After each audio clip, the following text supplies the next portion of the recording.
Bien. Une des questions que nous avons régulièrement à I'll Be Honest, des emails que je reçois et des appels téléphoniques, les gens se demandent constamment quoi faire s'ils n'ont pas une bonne église où ils vivent. Bien des fois, ils appellent pour demander si nous connaissons une bonne église là où ils vivent, où ils posent la question « Qu'est-ce que je fais ?» Je ne connais pas de bonnes églises. Et au fond, je pense que vous avez 5 options, au moins de la façon dont je vois les choses. La première chose est, vous pouvez ne rien faire. Si vous êtes dans une situation où vous ne croyez pas avoir une bonne église, si vous ne faites rien,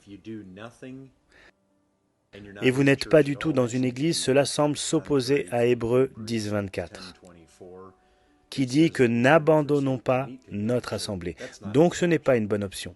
Si vraiment vous avez une église, vous ne pensez absolument pas que ce soit une bonne église et vous essayez d'en trouver une meilleure. Et vous ne faites rien. Alors finalement, vous restez là où vous êtes et vous devez prendre en considération ceci. Pourquoi votre église est-elle mauvaise? Est-ce parce qu'on autorise le péché? Est-ce parce qu'on autorise ici les fausses doctrines et que l'on ne fait rien contre cela?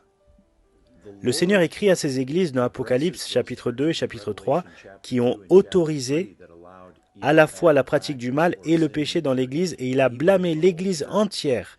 Alors ne rien faire, cela ne semble pas être une bonne option non plus. Alors vous pouvez faire ça, mais il ne semble pas que c'est là où vous voulez être. Vous ne voulez pas rester là.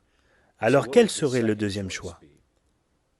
Eh bien, la deuxième chose que vous pouvez faire est d'essayer de trouver une bonne église où vous vivez. Et peut-être dire, eh bien, j'ai déjà cherché. Juste parce que vous avez déjà cherché ne signifie pas qu'il n'y en a pas déjà une là-bas. Je pense qu'il y a plusieurs choses à garder à l'esprit. Une, vous n'allez probablement pas trouver John Piper prêchant là dans la rue. Et donc c'est très important. Spécialement au vu de tous les prédicateurs que l'on trouve sur Internet maintenant, que vous ne mettez pas la barre trop haut. Vous cherchez une église vraiment biblique. Pas nécessairement John Piper ou John MacArthur. Donc, vous ne voulez pas mettre la barre trop haut. L'autre chose que je voudrais dire est cela, priez. Demandez vraiment au Seigneur qu'il vous montre où il pourrait y avoir une église comme celle-là. S'il y en a une, le Seigneur sait qu'elle est là. Et le Seigneur veut assurément que son peuple marche ensemble dans des églises saines. Et donc, demandez au Seigneur. Ne négligez pas ceci. Ne considérez pas ceci comme un moyen secondaire. En fait, un temps de prière et de jeûne pourrait être très bénéfique.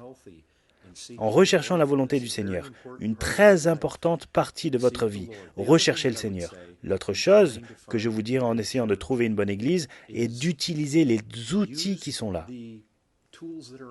Comme I'll Be Honest. I'll Be Honest a une liste d'églises recommandées.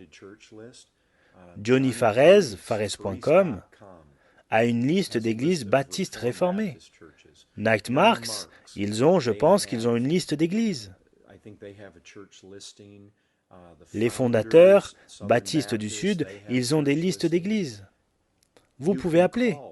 S'il y a un prédicateur que vous aimez vraiment, que vous admirez, que vous trouvez bénéfique, appelez-les, appelez leur église. Vous aimez John Piper, appelez son église. Renseignez-vous s'ils connaissent quelqu'un ou si quelqu'un de leur équipe connaît quelqu'un où vous vivez.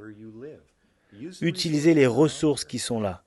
L'autre chose est, c'est très important, si vous allez chercher une bonne église, que vous savez ce qu'est une bonne église.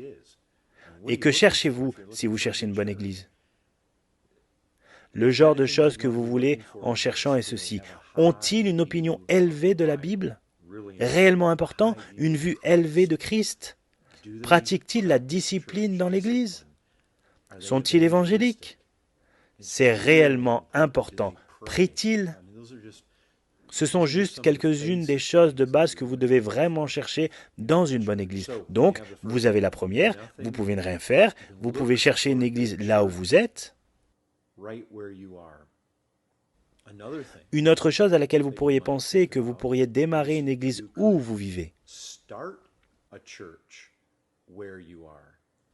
Maintenant, celle-là est intimidante pour la plupart des gens. Parce que la plupart des gens ont cette idée, eh bien, pour avoir une église, nous devons avoir un pasteur, et je ne suis pas pasteur. Eh bien, beaucoup d'églises ont commencé dans le Nouveau Testament, dans le livre des Actes, sans ancien ni diacre.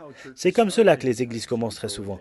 Vous pouvez aller dans Acte 16, vous pouvez regarder l'église des Philippiens. Vous aviez quelques personnes converties, ils ont commencé à se rassembler. Jésus dit dans Matthieu 18, il parle de 2 ou 3 personnes rassemblées en son nom. La vérité est, vous n'avez pas besoin de bâtiment, vous n'avez pas besoin de pasteur.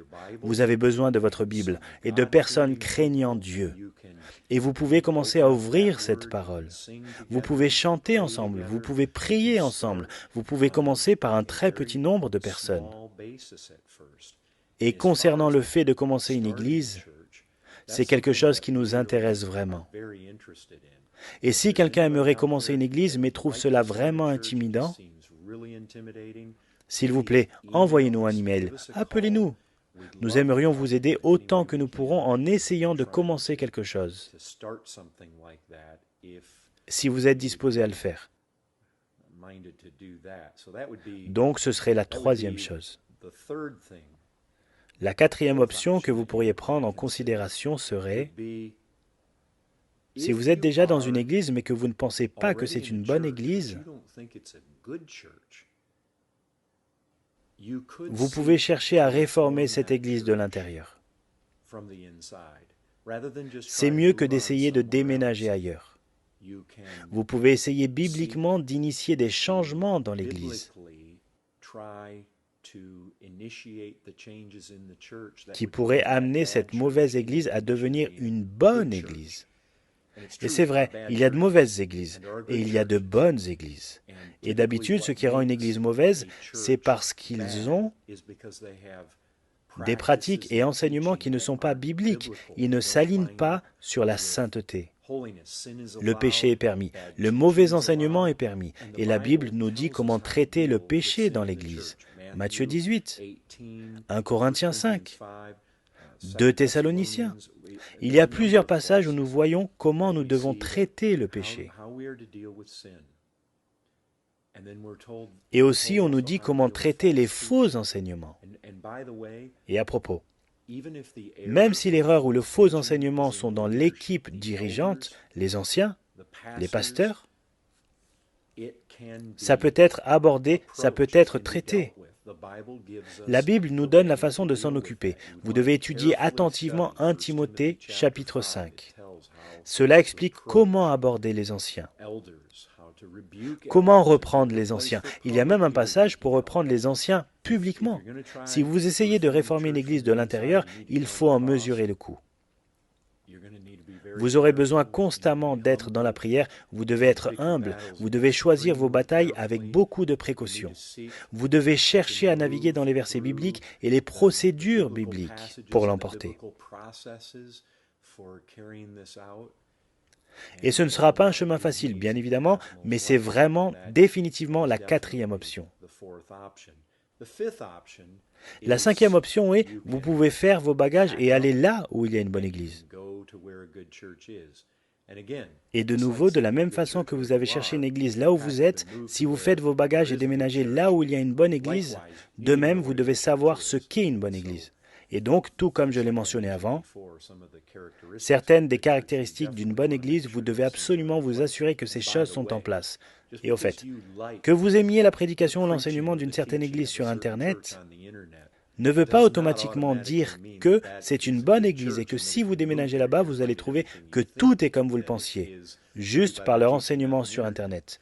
Donc, renseignez-vous bien sur l'église avant de déménager là-bas. Allez absolument faire une première visite. Mais voici les options.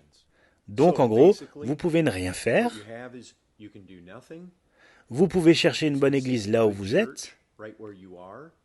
Vous pouvez chercher à implanter une église là où vous êtes.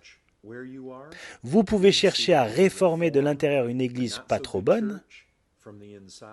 Ou vous pouvez faire vos bagages et déménager là où il y a une bonne église. Voici les 5 options.